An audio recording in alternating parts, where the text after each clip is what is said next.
Welcome to Ready, Set, Real Estate, where we will help empower and educate you on many different aspects of real estate, finance, and investing. Each week, we will expand your knowledge and uncover hidden truths. We will break down real-world scenarios and study actual how-to strategies. Anyone can buy real estate, but together we'll ensure you make smart real estate investment decisions. Now, here's your host, award-winning author, international speaker, and real estate educator, Lisa Gillett.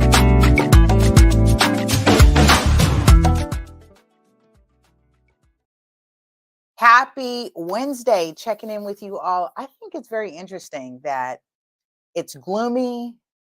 We're getting some rain today, and I walk in my office and it's freezing. It's just always funny when office buildings do that, right? It's the most curious thing for me. Very curious. All right, say hi, say hello, welcome to Ready, Set, Real Estate. Where have you been? Have you been hanging on to this market like a roller coaster ride, like I have been? I was just sharing, with my friend offline and different people in my love circle that this market definitely requires you to be in full expense optimization mode. And what does that mean? Cut down on the things you don't need, right? So we've tightened up a lot of what we can in our budget to just weather out being in the real estate industry at this time. And we've talked about it last week. I mean, we've been talking about it all year, right? We're just kind of date stamping the real time effects. If you watch this show, the real time effects post pandemic, we had such a wonderful pandemic boom, this real estate boom, where we were just like, woohoo! It was like Wall Street, Wolf of Wall Street, where everybody's popping champagne bottles and partying and woohoo, buying all kinds of luxury items and real estate and second homes, vacation homes, and everybody was turning up. Now all that slows down, pandemic, and we're starting to get into the, I think, normalcy of accepting pandemic life, COVID life. We've learned what works, what didn't work. And then the Federal Reserve steps in to forcibly cool down the market with increasing rates. And now we're all like, oh, it's getting, I feel like we're inclining on the first part of the roller coaster, and then we're going to go like this and start to do something wild and crazy like a roller coaster ride. That's how I feel. I don't know how you feel. I'm describing my life right now in just weathering out this market. So I just want to say, just send us personal thank you to family, friends, clients, repeat clients who have come back, because it is you who is supporting our business, right? To maintain stability and really longevity throughout the the next decades to come, in these years to come. And this for me is a perfect segue to what? Episode 230, we're talking about another commission lawsuit. It's already rough out here. And if you're in real estate, your agents, by the way, are not going to feel this impact, but brokers and franchises, broker owners, and the parent companies of these franchise companies that are under fire, both in some of the Midwest states, and now it's expanding, right? Its tentacles are expanding across the nation, are going to start to feel this. But already, let me say this, already we're experiencing a change in how we do business. And today is exactly what we're going to be discussing today. So tune in tightly and closely, take some notes. I will make this short, sweet as possible. I think last week I kind of went on and on and on, just a lot to cover, a lot of material to cover. This, not so much, but I just want to bring it to your attention that yes, there's another lawsuit filed, and by whom, we'll get into that shortly. But before we get into that, I want to say thank you to our show sponsors. Today, we're going to go with Investment Blueprint, shameless plug, of course. For those of you who are thinking of multifamily investing, I've heard people in my circles and outside just say, well, you know what? The residential market is certainly taking a hit, maybe I need to consider multifamily investing. And if you are thinking about it, it would definitely behoove you to get this book because it's written in the most simplistic way, easy way, digestible for you to understand real estate investing. And it's written out. Real Estate 100, the Teen and Millennial Investment Blueprint. We'll be right back after this sponsor break. Stay tuned.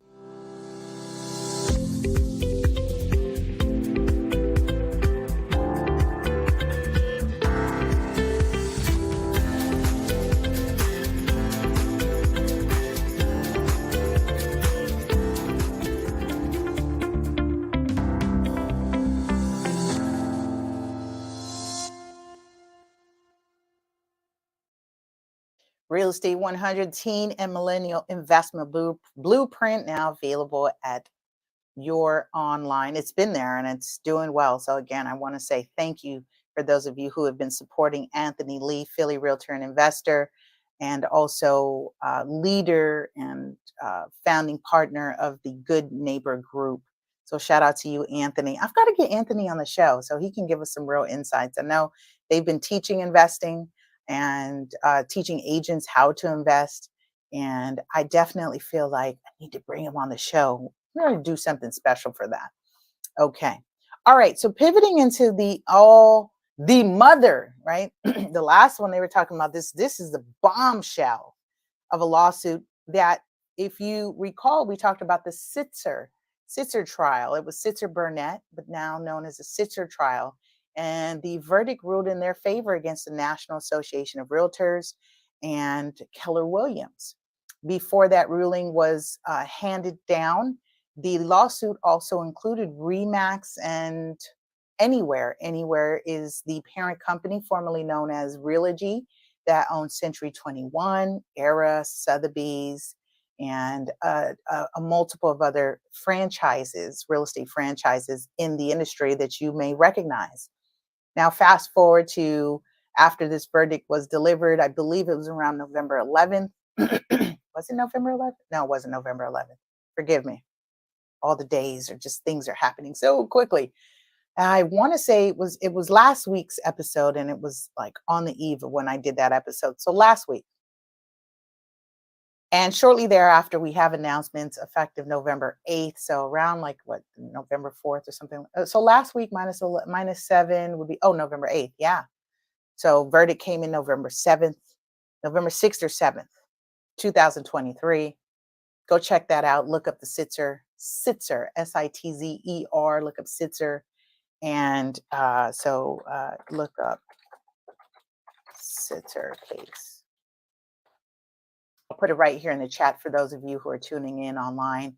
Look up the Sitzer case, and this will clue you into now how we end up here at this new case where home buyers, who, you heard me right, the last one, the Sitzer case, the sellers sued the industry. Now buyers, home buyers are suing the industry. Talk about when people turn on you. Jeez.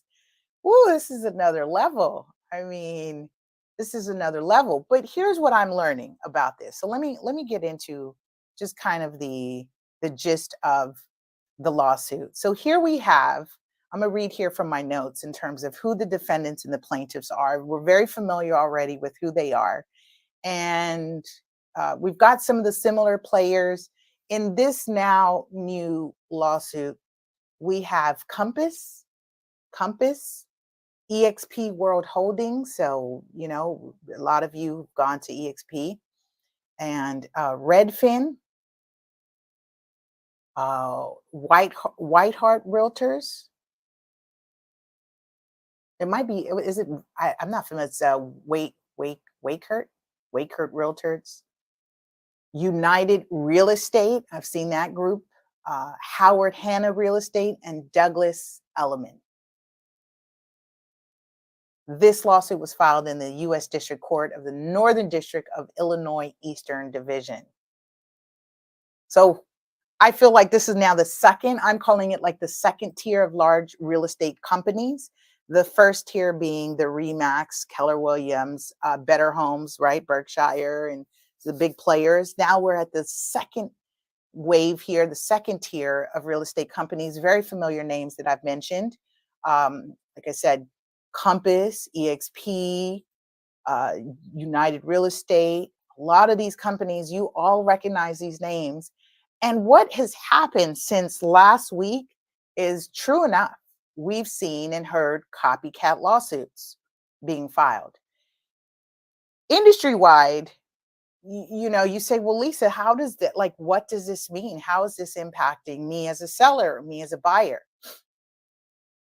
I think it's good here because if you already, I came across a headline that said extraordinary agents and agents who are professional, they're transparent, they do their continuing education, they lead by example, education and expertise, they will reap in the profits of this next generation of how we do real estate. They'll be okay. I feel like I'm in that category because I have led with education and transparency. Interestingly enough, when I delved into the details and I've combed through why we're here in terms of these real estate commission lawsuits, is because agents, right? You gotta get a few bad players, have not all been transparent about commissions, how they get paid. Throughout this lawsuit, sellers were saying, I didn't know that I was paying for the buyer side.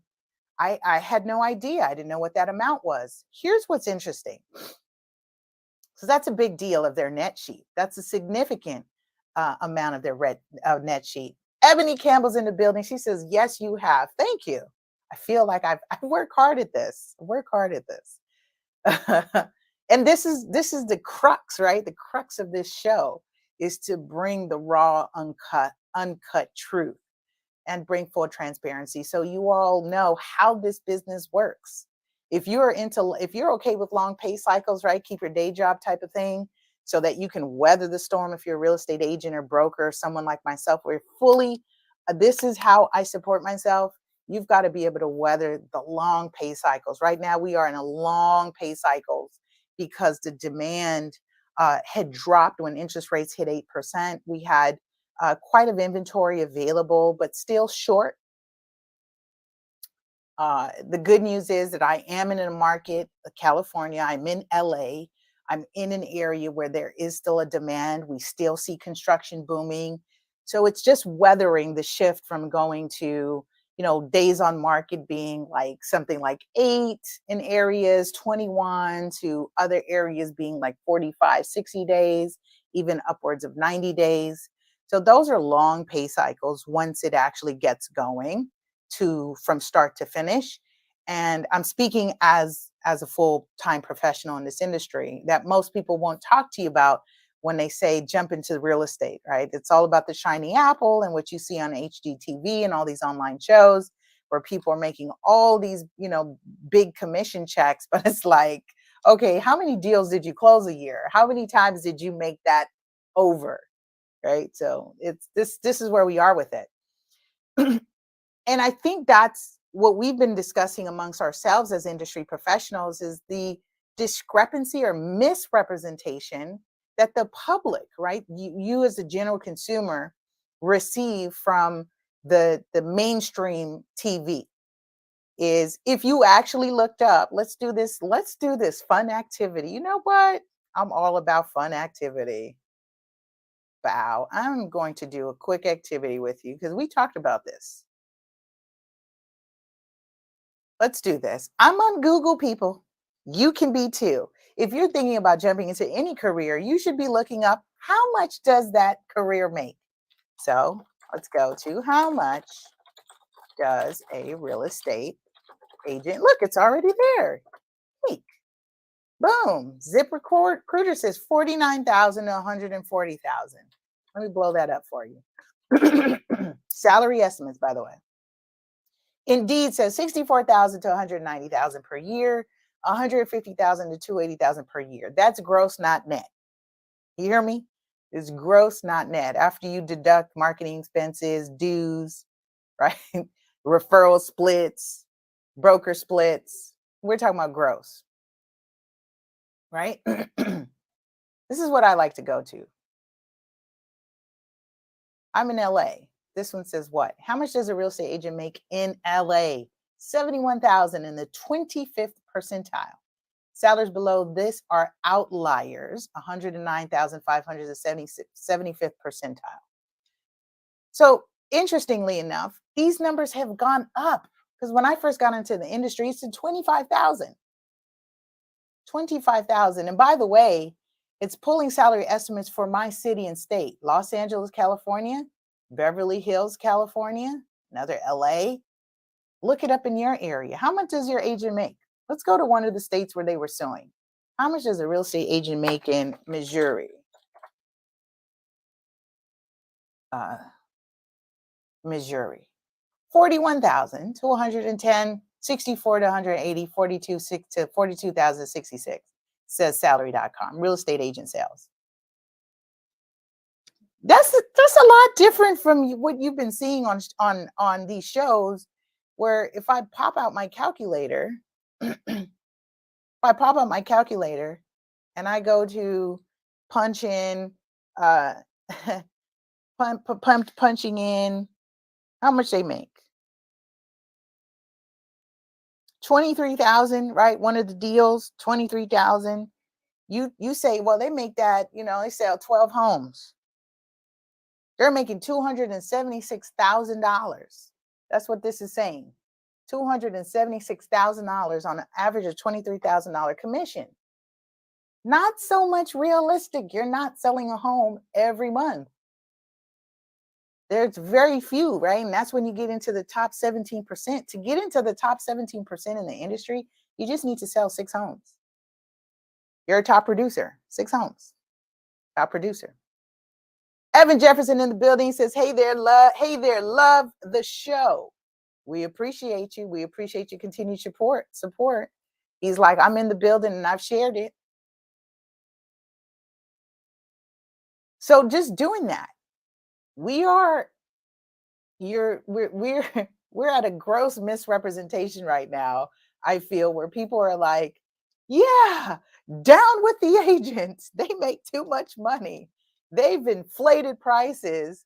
And I'm being facetious about this because when you think about the amount of value, right, the amount of value that we bring in one of the most expensive investments that people will make in their lifetime, I'm being facetious about how commissions are under attack.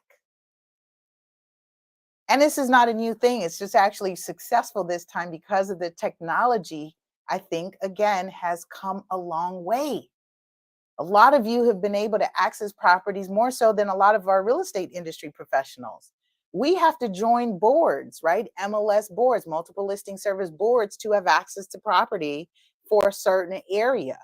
Where you go online, you can put in parameters, filters, sign up with Zillow and Redfin and Realtor.com, and you get a whole list of properties that I usually don't have access to. I have to contact the reciprocating agent or board and say, hey, can you send me the agent profile because I'm not a member of your MLS? Do I think that's right? Heck no. This has been my biggest qualm about this industry. I'm paying these dues and I'm out here providing all the support and education and leading the client, and I don't have access to the inventory. The client has more access to it than I do. I'm up for some changes too. I am up for some changes. What are some things that you think could make a difference here? Because here's where we're ending up, by the way. I'm going to do a recap because some of you felt like it was so helpful from last episode. You did not realize where we are going here. You now, and this is a United States thing. This is not an Australia thing.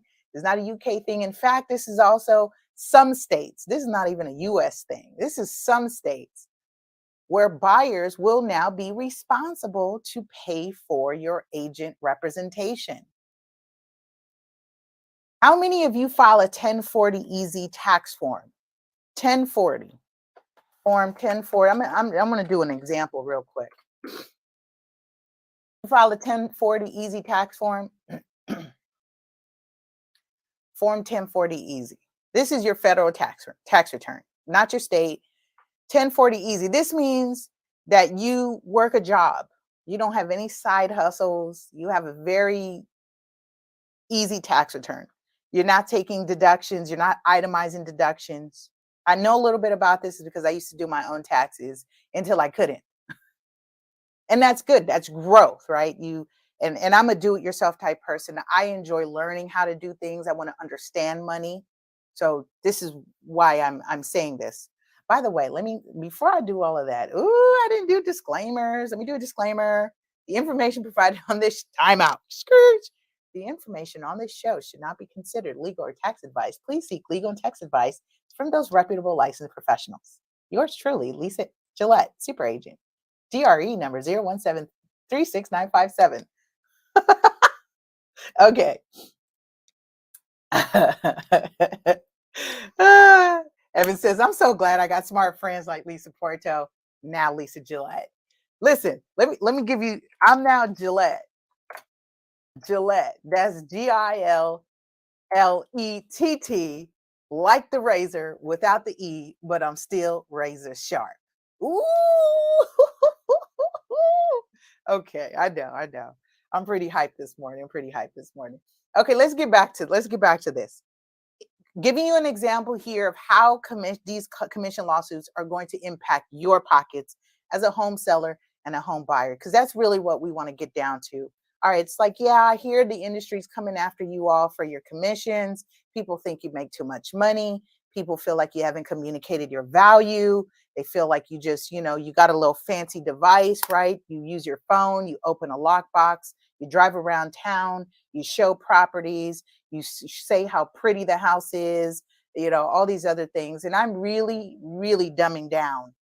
I am being facetious here, because we all know, if you've worked with me, you've watched this show, it's anything but just doing that. It's anything but. Oh, he says Facebook hasn't updated your last name. No, that's me. Because I got multiple pages. It's all good. Just remember, super agent. Super agent's got you. So here we're talking as an example of how this will example. 1040 easy. You feel like you're paying too much for the service. Okay. 1040 easy. 1040 easy. Evan, you're going to like this one because you've taught this. You've talked about it and you've taught it. You, as a person who you don't know how to do your tax return. You just know you're required to do a tax return. And you give your tax preparer your W-2 easy form. They plug in the values from your W-2 easy form. And it's gotten so easier that if your W-2 form comes with a code now, it has a code that your tax preparer can enter that code in their little program, in their software. It will automatically populate the information that your employer has already reported to the IRS. With that, they'll follow a couple screens and a couple prompts and then ask you, oh, how would you like to receive your tax refund if you're getting one? You feeling good. Ooh, got a tax refund. All right, I'm feeling great about this, right? You're celebrating your tax refund. You don't know what's happening on the computer screen. You just know this person knows what to do. They did what they did, and you're getting a tax refund. Woohoo! You say, well, I want a direct deposit. Cool, let me hook you up. Direct deposit. Boom, all done in a matter of 10 minutes. And they stick you with a what? $255 bill, $150 bill for 10 minutes. And then you slowly think about it and you say, that was fast. But you're thinking about your refund. So you go, okay, no big deal. I'll pay you the $150, or I don't have it. Can you take it from my refund? Sure, I'll take it from your refund. It'll just be a convenience fee of what? What is a convenience fee? 8%, whatever they charge. And so your $150, $250 is now $315. So the tax preparer is making money on top of the money. You're not thinking much of it because you're getting your tax refund. You walk out of the office, you're feeling good, you file your taxes for the year, you get your refund, you go on with your life. But then when you really think about it, right, you go, you know, I waited an hour for the appointment. Then I sat down. They took 10 to 15 minutes to file my tax return and charged me almost $300. I don't think that's right. I'm going to sue my tax preparer for overcharging me. Now, people, are you paying? Are you paying for how quickly someone is doing it, or for the knowledge and expertise of knowing how to do it? What exactly are you paying for? Are you mad for paying an expert for the years, the trials, tribulations, the bumps, and the mistakes that they've had to learn how to do it easy for you, how to guide you, how to say, heads up, you need to look out for, maybe you should, how about you do, based on my experience, based on my expertise. I don't see AI handling probates anytime soon, especially when you're dealing with people. Adding complicated people to the equation, divorce, sales, death, debt. We talked about the three things you look for in a real estate deal. Who knows that?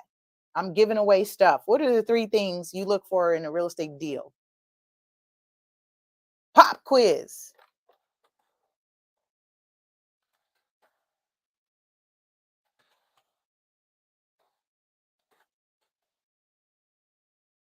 Hmm?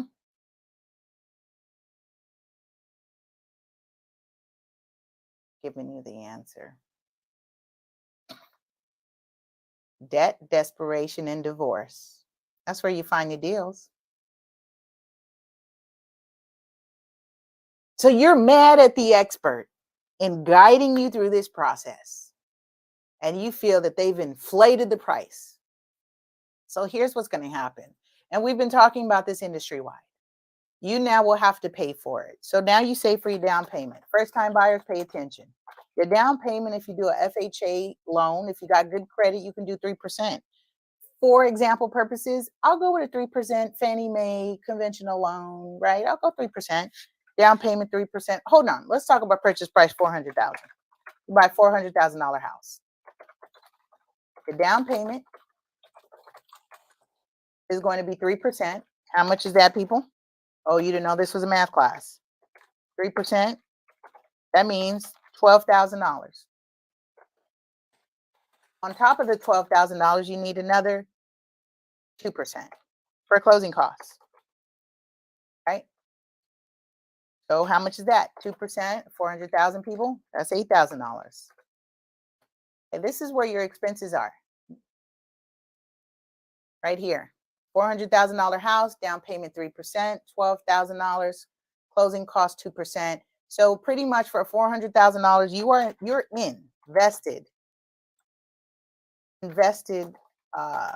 amount is what?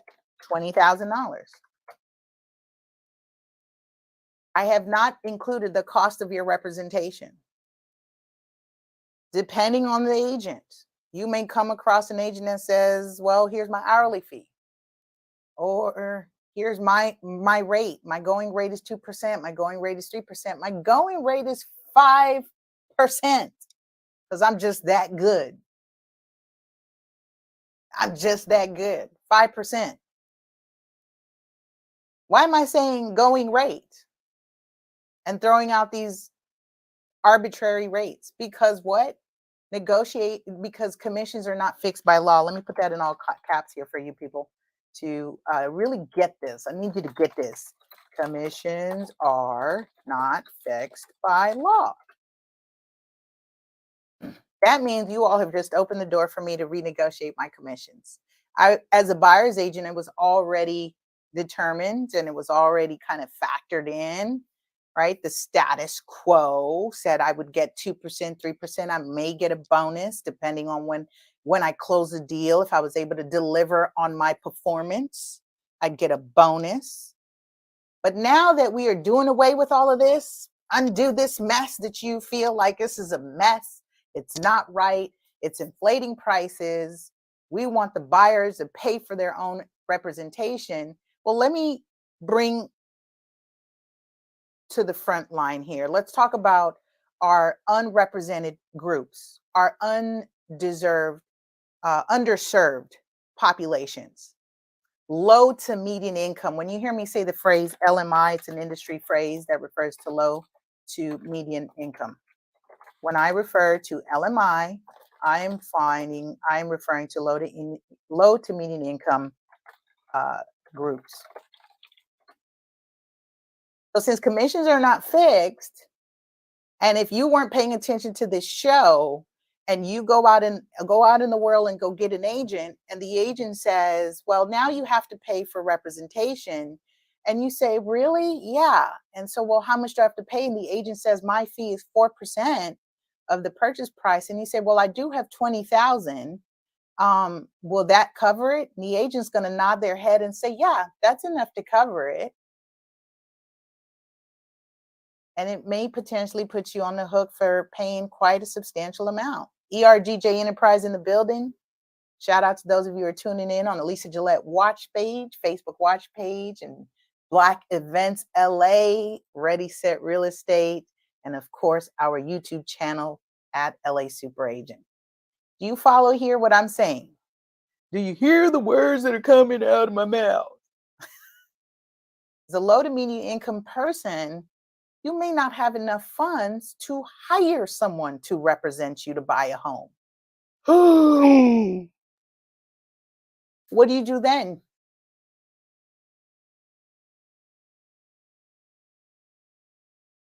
Are you going to get like a public defender, an agent assigned to you that works for, some state program?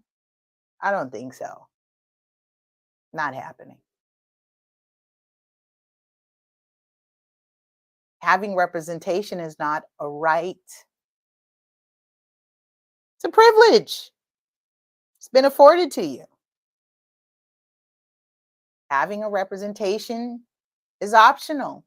In fact, I was reading some of these threads where some people were saying, oh, I negotiated my own deal and I was able to get the seller's agent or to credit me part of the money. And it's like, that's great. You're like an anomaly. You're like an anomaly. You're one in few people. Come on. What about the rest of the world that does not know how to file taxes? They don't vote. They're not as involved. I don't think you can rely on AI or Google to answer any contract questions or guide you. Although if you watch enough Ready Set Real Estate episodes, I think you'd be okay. You know some stuff. You know some stuff. All right. This is why this is a big deal here. I just want you all to pay close attention. I didn't want to belabor this matter, but do know we've got another trial coming up, and home buyers have decided they are going against the industry and sue these companies for charging them so much or they having to pay so much in inflated price of the property because it included the cost of their representation. It's like the example I gave you with the tax preparer. You were all happy. You got your big refund. It took them 10 minutes. They charged you $200. You went on with your day, but then you got mad and said, but it only took them 10 minutes. But they went to class. They got trained. They learned the codes that they needed to learn. It's all different. And to qualify this discussion on tax preparation, by the way, your Intuit and your TurboTax and all these companies, they got under fire for the same reason. They said it's not fair that low to median income people have to pay so much to file their taxes. And now what is being offered? There's like the IRS is supposedly coming out with this new free platform where at no charge you can file your tax return. It's a different time. This is what evolution of technology is doing. It is requiring more of you as the individual to understand more of the data that you are inputting.